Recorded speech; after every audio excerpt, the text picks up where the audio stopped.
अच्छा, नॉर्मली ये होता है कि लंग्स के अंदर जो प्रेशर होते हैं इंट्रापल्मोनिक प्रेशर हम उसको कहते हैं, ये पॉजिटिव होता है। और जो यहाँ पे प्लूरल प्रेशर होती है ये ऑलवेज नेगेटिव होता है। ठीक है, हम सांस लेते हैं तो लंग्स को जिस डायरेक्शन में एक्सपेंड होना है, ये इनफ्लेट उस डायरेक्शन में हो जाते हैं, नॉर्मली वेंटिलेशन मेंटेन रहती है। निमोथोरिक्स के अंदर क्या हो जाते हैं कि एक ही बात याद रखो कि जो प्राइमरी नेमोथोरिक्स, प्राइमरी स्पॉन्टेनियस नेमोथोरिक्स होते हैं उसके अंदर पेशेंट ज़्यादातर एसिम्प्टोमेटिक होता है। बहुत रेयरली या कुछ कंडीशन के अंदर जब वो ज़्यादा एक्सर्शन करते हैं तो हमें टेकिप्निया या डिफिकल्टी इन ब्रीथिंग या प्लोरेटिक चेस्ट पेन की समटाइम कंप्लेन कर रहा होता है। ठीक है, अलबत्ता जो सेकेंडरी नेमोथोरिक्स वाले पेशेंट होते हैं वो इस कॉम्प्लिकेशन के साथ यानी इस क्लिनिकल मैनिफेस्टेशन के साथ हमें मिलते हैं। अंडरलाइन काज जो भी हो, हमें पता है कि एक्यूमुलेशन ऑफ एयर होते हैं निमोथोरिक्स के अंदर, और जब हवा यहाँ पे जमा हो जाती है तो वो क्या करती है, इस एल्वेलाई को कंप्रेस करती है। ठीक है, जिस तरह इसने सवाल किया कि एयर तो ये भी है लंग्स के अंदर आ रहे हैं और यहाँ पे भी आ रहे हैं, तो प्रेशर सेम होना चाहिए। सेम इसलिए नहीं होता है क्योंकि ये वाले जो दोनों लेयर्स होते हैं, जो प्लूरल लेयर, ठीक है, ये एक दूसरे के साथ इंटरकनेक्टेड होते हैं। जितना ज्यादा एयर इसके अंदर आएगा, अब चेस्ट एक तरफ चेस्ट कैविटी है, ये चेस्ट कैविटी को पुश नहीं कर सकते हैं, ये उस वाले टिश्यू को पुश करेंगे या कंप्रेस करेंगे जो ज्यादा डिलिकेट हो या जो ज्यादा प्रोन हो। जब हम एक्सपायरेशन कर रहे होते हैं तो यहाँ के एल्वेलाई ऐसे कोलेप्स हो जाते हैं। जब वो कोलेप्स हो जाते हैं और यहाँ पे प्रेशर ज़्यादा हो तो जो इंटरनल वाला प्लूरल लेयर है, जिसको हम विजरल लेयर कहते हैं, वो स्लाइटली इस तरफ आ जाते हैं, आहिस्ता आहिस्ता आ रहा होता है और लंग्स को आहिस्ता आहिस्ता कंप्रेस कर रहे होते हैं। सही, क्लियर है? अब अगर ऐसा है कि एल्वेलाई कंप्रेस है तो यहाँ पे क्या होगा, ऑक्सीजन की मकदार कम होगी उस एल्वेलाई के अंदर या लंग्स के उस पार्ट के अंदर।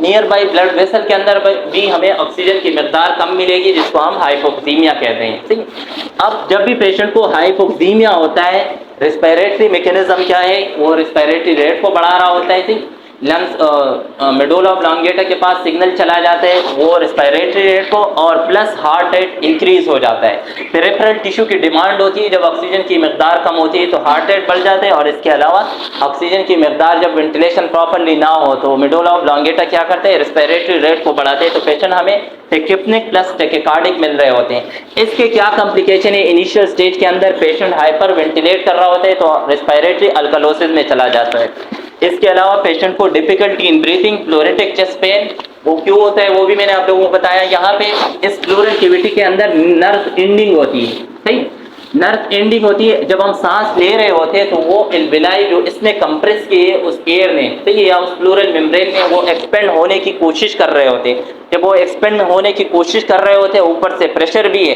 तो नियर बाई जो नर्व एंडिंग होती है वो इरिटेट होते हैं, तो हमें प्लोरेटिक चेस्ट पेन ये वाला साइन भी मिलता है। इसके अलावा लेटर स्टेज के अंदर पेशेंट साइनोस भी होता है। अगर हम फिजिकल एग्जामिनेशन की बात करते हैं तो टेक्टाइल परमिटस इस पेशेंट का डिक्रीज हमें मिलता है उस वाले एरिया के अंदर जहाँ पे लंग्स के टिश्यू कंप्रेस है। डिक्रीज ब्रेथ साउंड, तो ये ब्रीथ साउंड एब्सेंट होते हैं या डिक्रीज होते हैं किस एरिया के अंदर, जिस एरिया ऑफ द लंग्स को उस एयर ने या उस प्लूरल मेम्ब्रेन ने कंप्रेस किया है उसके अंदर एयर नहीं जाएगी, तो वहाँ पे ब्रीथ साउंड भी एब्सेंट होगा। इसके अलावा अगर हम पेशेंट की सिचुएशन देखते हैं SpO2 मकदार, तो लेटर स्टेज के अंदर ये भी हमें डिक्रीज मिलता है।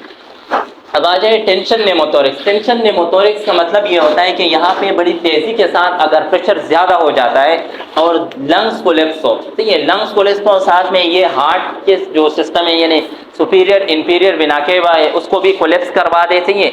और जो ट्रिक है ये नॉर्मली बिल्कुल सेंटर लाइन पे होता है। अगर राइट साइड पे है तो ये जो जिस तरह हम उसके अंदर पढ़ रहे थे ना न्यूरोलॉजिकल डिसऑर्डर के अंदर, कंट्रालेटरल साइड पे डिविएशन होती है। अगर इस साइड पे किसी पेशेंट को नेमोथोरिक्स है राइट साइड पे, तो उसके ट्रिकिया लेफ्ट साइड की तरफ, अपोजिट साइड की तरफ क्या होगी, डिविएट होगी। इस तरह हार्ट के साथ भी यही होगा, ठीक है। अगर इस साइड पे तो हार्ट उस तरफ पुश होगा, कंप्रेस होगा, ठीक है, अपोजिट साइड पे। टेंशन नेमोथोरिक्स, सेकेंडरी नेमोथोरिक्स भी टेंशन नेमोथोरिक्स हो सकते हैं। इसके अलावा जो मोस्ट कॉमन काज है या जो मोस्ट कॉमन टाइप्स है जिसको हम टेंशन नेमोथोरिक्स कहते हैं, अगर पेशेंट को ट्रॉमेटिक नेमोथोरिक्स हो जाए, ठीक है, चाहे वो ओपन हो या क्लोज ट्रॉमेटिक नेमोथोरिक्स हो, वो फौरन से कन्वर्ट हो जाते हैं टेंशन नेमोथोरिक्स के अंदर। और टेंशन नेमोथोरिक्स हम उसको कहते हैं जब प्रेशर ज़्यादा बिल्डअप हो जाते हैं प्लूरल कैविटी के अंदर और लंग्स एकदम से कंप्रेस हो जाते हैं। लाइफ थ्रेटनिंग या हम कहते हैं कि मेडिकल इमरजेंसी कंडीशन होती है, फ़ौरन से ट्रीटमेंट की ज़रूरत होती है, फ़ौरन से ट्रीट करते हैं, अदरवाइज पेशेंट हाथ से निकल जाता है। होता क्या है इसके अंदर, कि लेट्स सपोज अगर राइट साइड पे है, ठीक है, राइट साइड पे है, अगर ये वाला लंग इन्वॉल्व है, क्या होगा, सुपीरियर वेना केवा कंप्रेस होगा, ठीक है। जब हम सुपीरियर वेना केवा को कंप्रेस करेंगे तो राइट वेंट्रिकल के वॉल्यूम क्या होगा, ठीक है, डिक्रीज हो जाएगा। राइट वेंट्रिकल के पास एट्रियम में भी कम ब्लड आएगा और वेंट्रिकल में भी, ठीक। अब राइट वेंट्रिकल की वॉल्यूम जब डिक्रीज हो जाएगा तो स्ट्रोक वॉल्यूम, लंग्स के पास भी कम ब्लड जाएगा, लंग्स से रिटर्न भी कम आएगा, लेफ्ट वेंट्रिकल के पास भी कम होगा, बाहर भी कम जाएगा, यानी स्ट्रोक वॉल्यूम भी डिक्रीज हो जाएगा। स्ट्रोक वॉल्यूम डिक्रीज होगा, cardiac output decrease, lead to blood pressure भी हमारे पास डिक्रीज होगा। अपोजिट दूसरा, अगर हमने इसको कंप्रेस कर दिया इस सुपीरियर वेना केवा को,